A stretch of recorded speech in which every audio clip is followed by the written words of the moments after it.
Bonjour et bienvenue dans cette vidéo consacrée à l'omnibus Captain America par Ed Brubaker, paru chez Panini Comics et disponible au prix de 70 €. J'ai choisi cette fois la variante cover qui est assez stylée et qui a un petit effet tactile sur le bouclier de la jaquette. En revanche, petite déception puisqu'il y a exactement le même visuel une fois la jaquette enlevée et pas de cartonnage wraparound comme ils ont tendance à le faire désormais. Comme vous pouvez le voir, il s'agit du premier volume d'une série d'omnibus qui est censée en comporter en tout 5, mais ce sont de petits omnibus très maniables et exceptionnellement, je l'ai même lu sur mon fauteuil et pas à plat sur une table. Aux États-Unis, Marvel avait adopté le parti de ne pas numéroter les omnibus et de leur donner plutôt des titres, ce qui est, je pense, commercialement plus judicieux. Certaines personnes risquent d'être intimidées à l'idée de devoir s'engager pour plusieurs années d'omnibus, et à l'inverse, il y a toujours un risque de blocage psychologique à commencer un run par un tome 2 ou un tome 3, mais bon, c'est un choix commercial comme un autre. Par contre, Marvel avait fait un autre choix très curieux, c'est qu'ils avaient mis l'épisode 25, que je vous ne spoilerai pas, même en photo, 2 fois. Une fois à la fin du premier omnibus et une fois au début du deuxième, ce qui est pour le moins spécial. On verra si Panini adopte la même démarche. Toujours est-il qu'il est bien présent dans ce premier volume de l'édition VF. Moi je me serais abstenu honnêtement car c'est le premier épisode d'un nouvel arc majeur, mais bon, c'est clair que ça fait un sacré cliffhanger du coup. Comme trop souvent avec la VF, les crédits ont été supprimés au début de certains épisodes, ce qui donne parfois des pages extrêmement mal équilibrées, avec juste un tiers de la page qui est dessinée et le reste tout noir. Je cherche même plus à comprendre à ce niveau-là, mais ce qui est encore plus gênant, c'est que malheureusement, Panini a encore une fois sucré certains bonus, dont une interview de Brubaker ainsi qu'une autre d'Epting, le dessinateur attitré.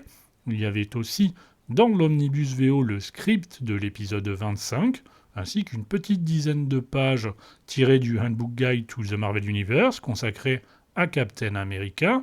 Bon, ça économise une traduction, très bien, mais moi, à cause de ça, je ne suis clairement pas sûr de prendre la suite en VF, à moins qu'ils ne décident de regrouper tous les bonus dans le volume 2.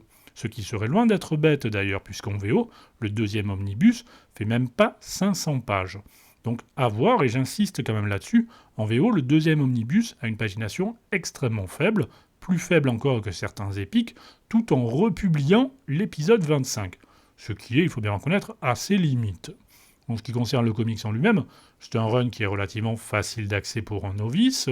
Il est également unanimement encensé comme l'un des meilleurs runs de Captain America. Vous avez peut-être remarqué que j'aime bien généralement chercher la petite bête, mais là, honnêtement, il n'y a pas grand-chose à redire, c'est effectivement excellent. La plupart des épisodes sont dessinés par Steve Epting, qui fait ici un super taf. Ce sont les années 2000, donc il y a une vibe un peu sombre pour les éclairages, les arrière-plans, etc. Mais ça colle assez bien au ton général du comics et ça ne gêne pas du tout la lisibilité. On voit très bien les contrastes et on n'a jamais l'impression d'être face à une bouillie visuelle.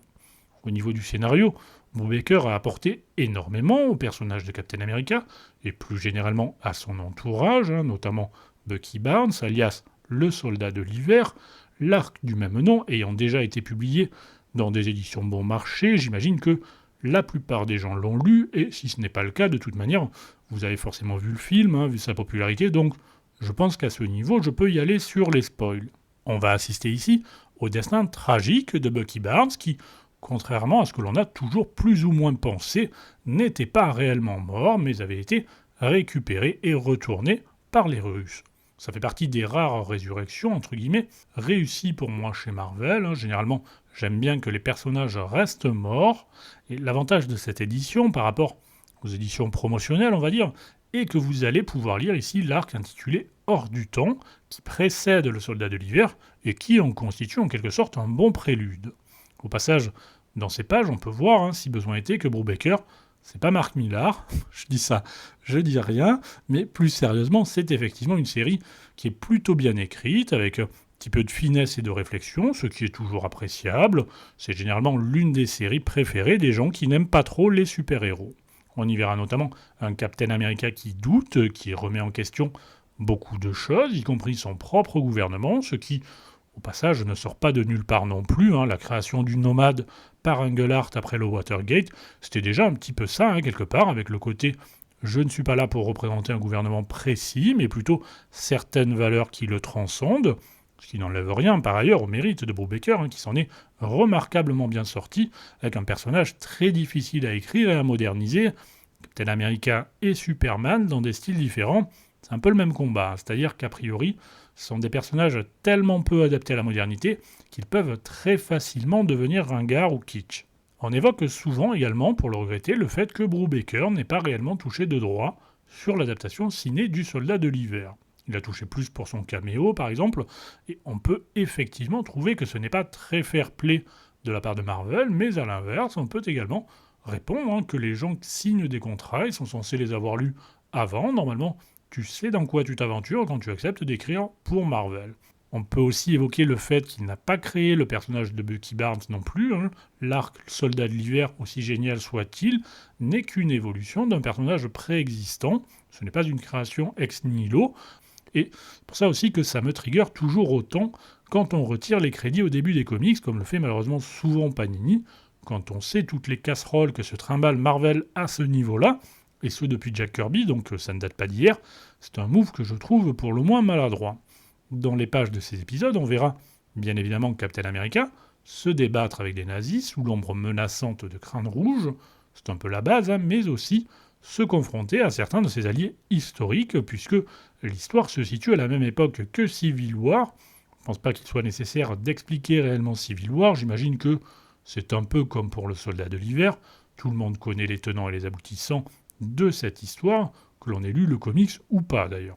Sera aussi fait mention à l'occasion des New Avengers, qui datent de la même époque, et qui doit sortir bientôt en omnibus, et à côté de ces arcs majeurs, vous pourrez lire également dans cet omnibus un épisode spécial pour le 65e anniversaire de la création de Captain America, j'imagine, avec plusieurs dessinateurs qui se déroulent durant la Seconde Guerre mondiale et qui est plutôt pas mal, hein, très honnêtement, ainsi que l'épisode 10 de la série régulière, qui n'était pas a priori inséré dans les éditions consacrées aux Soldats de l'Hiver, puisqu'il s'agit en fait d'un tie-in qui n'a strictement rien à voir avec l'histoire principale et qui se déroule en plus dans une sorte de réalité alternative liée à ce qui se passait, notamment dans les X-Men à cette époque. Là encore, Brubaker évoque des thématiques assez lourdes et sérieuses, avec des parallèles assez évidents entre d'un côté la haine à l'égard des mutants et de l'autre l'antisémitisme et ou l'anticommunisme. Globalement, le comics est franchement excellent, il n'y a pas de souci. Ce premier omnibus, malgré l'absence de nombreux bonus, reste un bon deal, mais je reste quand même un peu sceptique en ce qui concerne le mapping et la pagination. Les omnibus de plus de 1000 pages, ce n'est pas l'idéal, ok, mais les omnibus de moins de 500 pages, comme c'est le cas du deuxième omnibus en VO, ça ne l'est pas non plus. Voilà, je vais en rester là pour cette semaine, et dans la prochaine vidéo, je vous parlerai de l'Epic Collection Les Nouveaux Fantastiques. Allez, à plus!